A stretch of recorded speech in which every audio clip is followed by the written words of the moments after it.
Bonjour, nous achevons les prophéties du Christ roi avec les oracles de la fille de Sion. Bien sûr, nous pourrions parler encore des questions relatives au Fils de l'homme, mais nous le ferons une autre fois, d'une autre manière.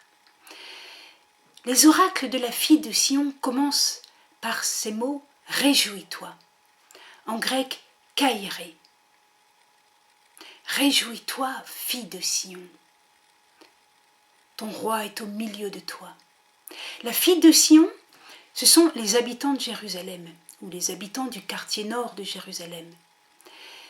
Ils se réjouissent parce que Dieu est dans le temple. Et si on n'a pas encore construit le temple, parce qu'on va reconstruire le temple. Ils se réjouissent parce que Dieu est leur sauveur.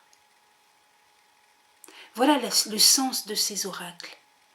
Alors il y en a 3. Celui de Sophonie au chapitre 3, nous n'allons pas l'aborder, c'est le plus ancien, celui qui ressemble le plus au texte de l'Annonciation selon saint Luc.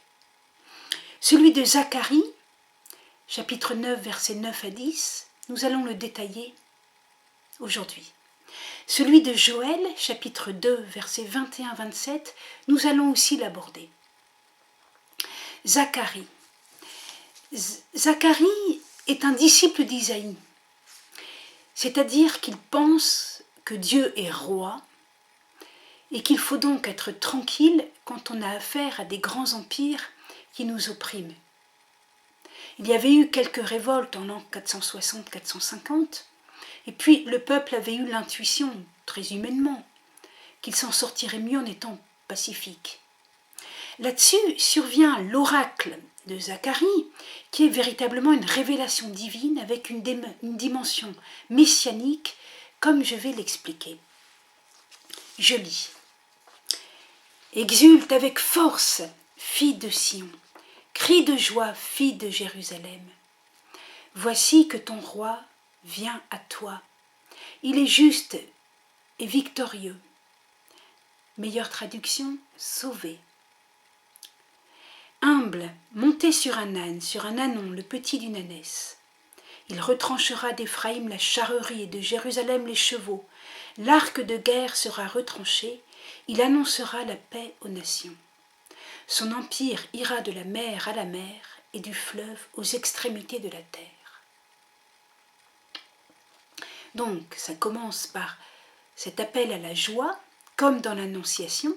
Réjouis-toi, Marie, kairé. Réjouis-toi, Marie. Exulte avec force, fille de Sion, crie de joie, fille de Jérusalem. Voici que ton roi vient à toi. Il s'agit donc d'un roi. Comme dans l'Annonciation, je lis les paroles de l'ange à Marie. Il sera grand, il sera appelé fils du Très-Haut. Le Seigneur lui donnera le trône de David, son père. Il régnera sur la maison de Jacob pour les siècles, et son règne n'aura pas de fin. L'ange Gabriel annonce la naissance d'un roi. Jésus, roi, fils de David. Alors, je continue. L'oracle de Zacharie. Il est juste. Il est victorieux. J'ai dit qu'une meilleure traduction était sauvé. Parce que dans la perspective de Zacharie, c'est Dieu qui est le roi. Et ce roi de la terre, ce roi messianique sans doute, il est sauvé. Ce qu'il fait, c'est par la puissance de Dieu. Alors, regardez le paradoxe. Il est humble, monté sur un ânon, le petit d'une ânesse, c'est le rappel de la prophétie de Jacob en Genèse 49. Mais humble et monté sur un âne. Et pourtant, il a le pouvoir d'annoncer la paix aux nations. Monter sur un âne, on ne peut pas plus pacifique. Ce n'est pas un cheval de guerre, au contraire. Il retranche d'Éphraïm la charrerie, de Jérusalem les chevaux. Il n'y a plus de chars, il n'y a plus de chevaux. Il n'y a plus d'armée. Parce qu'en ce temps-là, on faisait la guerre avec des chevaux et des chars. Plus d'armée, et pourtant, son empire ira de la mer à la mer et du fleuve aux extrémités de la terre. Voilà pourquoi la tradition rabbinique a toujours lu ce texte comme un texte messianique. Aucun roi d'Israël n'a jamais fait ça, n'a jamais accompli de tels versets. Et voici que l'ange Gabriel annonce à Marie que son fils sera roi, et l'ange lui dit « Réjouis-toi » avec cet écho très particulier des oracles de la fille de Sion. Et il n'y en a pas 36, il y en a 3. Sophonie, Zacharie, Joël. Donc Marie ne peut pas ne pas penser à ce texte de Zacharie chapitre 9.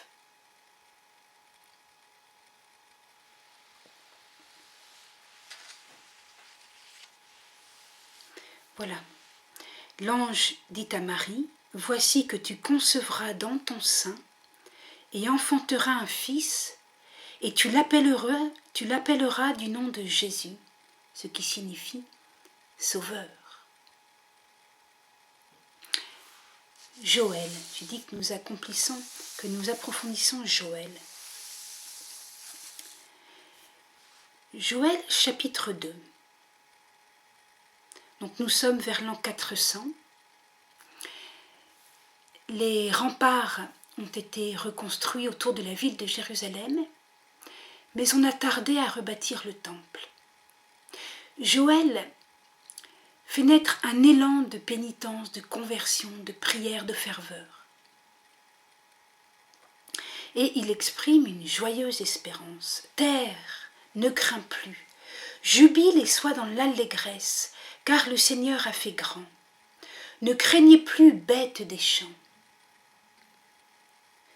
J'abrège. « Fils de Sion, jubilez, réjouissez-vous dans le Seigneur votre Dieu. » J'abrège. « Et vous saurez que je suis au milieu d'Israël, moi, que je suis le Seigneur votre Dieu et sans égal. » Donc voilà encore un oracle, la fille de Sion, ici au fils de Sion. Il y a un oracle qui englobe le cosmos, la terre, les animaux, la nature, l'environnement, dirions-nous.